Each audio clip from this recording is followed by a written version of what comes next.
1분반 6조의 용해도와 분배 결정에 대한 발표를 시작하겠습니다. 발표를 하기에 앞서 목차를 간단히 설명해 드리겠습니다. 첫 번째로 실험 목적 및 이론에 대해 설명합니다. 두 번째로 실험 기구 및 시약에 대해 설명하고 실험 주의사항에 대해 말씀드리겠습니다. 네 번째로 실험 진행 방식에 대해 발표하고 마지막으로 실험 결과를 분석하고 고찰하는 시간을 갖겠습니다. 먼저 실험 목적 및 이론에 대해 설명해 드리겠습니다. 이번 실험의 목적은 온도 변화에 따라 물에 대한 고체의 용해도 차이를 활용하여 혼합물을 분별 결정법으로 분리하고 정제하여 순수한 화합물을 얻고 그 수독률을 구하는 것입니다. 이번 실험에서 사용될 주된 실험 이론은 다음과 같습니다. 첫 번째로 용해도와 용해도 곡선에 대한 이론입니다.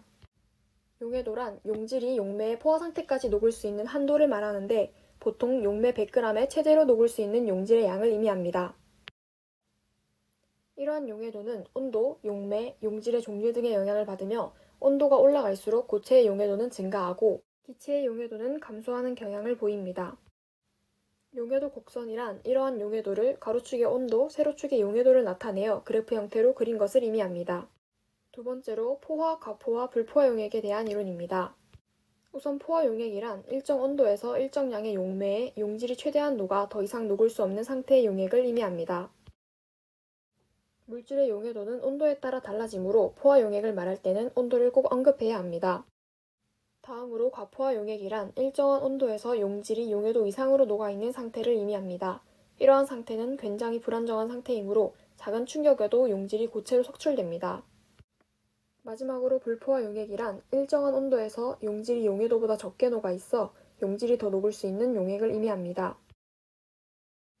세 번째로 분별 결정과 재결정에 대한 이론입니다. 먼저 분별 결정이란 온도에 따른 용해도 차이가 큰 고체와 용해도 차이가 작은 고체가 섞인 혼합물을 높은 온도의 용매에 녹인 후 냉각시킬 때 석출되는 결정을 걸러서 분리하는 방법을 의미합니다. 다음으로 재결정이란 불순물이 포함된 고체 물질을 높은 온도의 용매에 녹인 후 서서히 냉각시켜 순수한 결정을 얻는 방법을 의미합니다. 네 번째로 수독률에 관한 이론입니다. 수독률은 직접 수행한 반응의 화학적 효율을 의미하며 이론적 수독량분의 실제 수독량의 100을 곱하여 구할 수 있습니다. 다음으로는 실험기구 및 시약에 대한 설명입니다. 우선 사용하는 실험기구로는 거름종이, 일회용 접시, 부유너 깔때기, 가스켓, 여과 플라스크, 튜브, 두 자리 저울, 150ml 미커, 유리막대, 마그네틱 바, 핫플레이트, 600ml 비커, 온도계, 약수저, 핀셋, 250ml 비커가 있습니다. 이 실험에서 사용하는 시약은 중크롬산 나트륨 이산화물과 염화칼륨이 있습니다.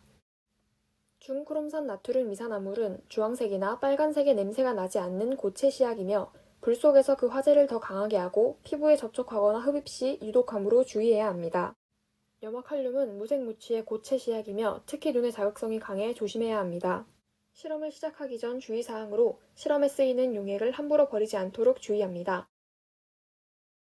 또 핫플레이트를 사용하기 때문에 화상을 입지 않도록 주의해야 합니다. 용액을 증발시킬 때 용액이 튀는 것을 주의합니다.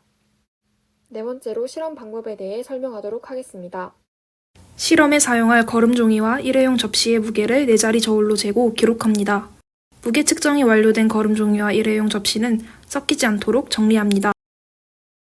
거름종이를 뷰너 깔때기 중앙에 올린 후 다음과 같이 구성합니다.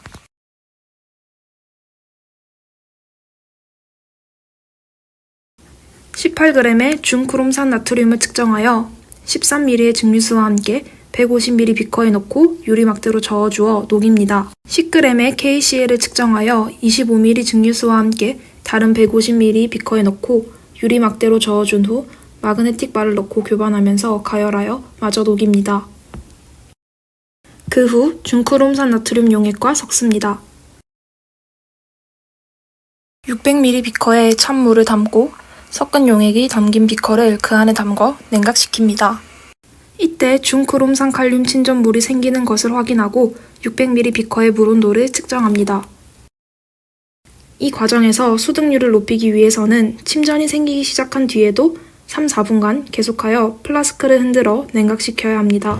거름 종이를 증류수를 이용해 뷰너 깔때기 중앙에 올려 밀착시키고 아스피레이터와 연결된 수도꼭지에 물을 틀어 감압 플라스크의 내부를 진공 상태로 만들면 여과가 시작됩니다. 약 3, 4분 흔든 후 비커 안의 내용물을 약수저로 모아서 감압 여과 장치에 넣습니다. 여과가 끝난 후 수도꼭지를 잠급니다. 핀셋으로 거름 종이의 양쪽을 잡아서 여과한 중크롬산 나트륨 결정을 일회용 접시에 옮기고 무게를 잽니다.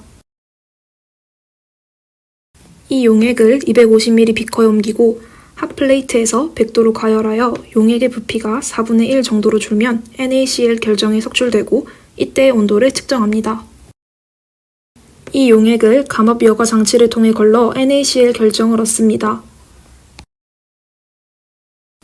이후 NaCl 결정을 일회용 접시에 옮겨 두 자리 저울을 이용하여 질량을 잽니다. 앞 과정 후 감압 플라스크 속의 용액을 150ml 비커에 옮겨 600ml 비커 내에서 더 냉각시키면 다시 중크롬산 칼륨 침전이 생기고 이를 다시 감압 여과하여 일회용 접시에 옮긴 후 질량을 잽니다. 마지막으로 결과 분석 및 고차를 발표하도록 하겠습니다. 실험을 통해 얻은 실험값은 다음과 같습니다. 실험값은 두 자리 저울을 이용해 측정했습니다. 결정의 무게를 측정할 때는 각각 다른 거름 종이를 사용하였고 그 순서를 1번, 2번, 3번을 통해 나타냈습니다. 동일한 차시에서는 동일한 일회용 접시를 세척 후 사용하여 각 결정의 무게를 측정했습니다. 석출된 각 시료의 무게는 측정한 무게에서 거름 종이와 일회용 접시 무게를 빼서 기록했습니다. 이 실험값들을 이용하여 계산한 결과값은 다음과 같습니다. 용액을 만들 때 증류수를 총 38ml 사용했기 때문에 반응 전 H2O 질량을 38g으로 두고 계산하였습니다. NaCl 결정을 석출할 때 용액을 가열하여 전체 용액의 4분의 1의 양이 될 정도로 줄여주었으므로 9.5g 증류수에 녹아있다고 가정하고 계산했습니다. 이 실험에서는 수등량이 이론값보다 크게 나오게 되었는데 이 오차가 생긴 이유로 첫 번째, 뷰너 깔때기에 거름 종이를 깔아 용액을 흡수하였고 감압의 정도가 작아 진공이 완벽하게 이루어지지 않아 여과가 제대로 일어나지 않았고 측정한 무게에 용액이 포함되어 있어 오차가 커졌을 것으로 생각됩니다. 두 번째로 용액을 4분의 1만큼을 남기고 증발시킬 때 정확한 용액의 부피를 측정하지 못해 4분의 1만큼이 어느 부분인지 알지 못했기 때문에 오차가 생겼을 것입니다. 세 번째로 용액을 옮길 때 식기병을 이용하여 남은 시료나 용액 등을 씻어 옮겨 주었는데 이때 추가된 증류수의 양을 알지 못해 오차가 발생했을 수 있습니다. 이상으로 1분반 6조의 용해도와 분배 결정에 대한 발표를 끝마치도록 하겠습니다.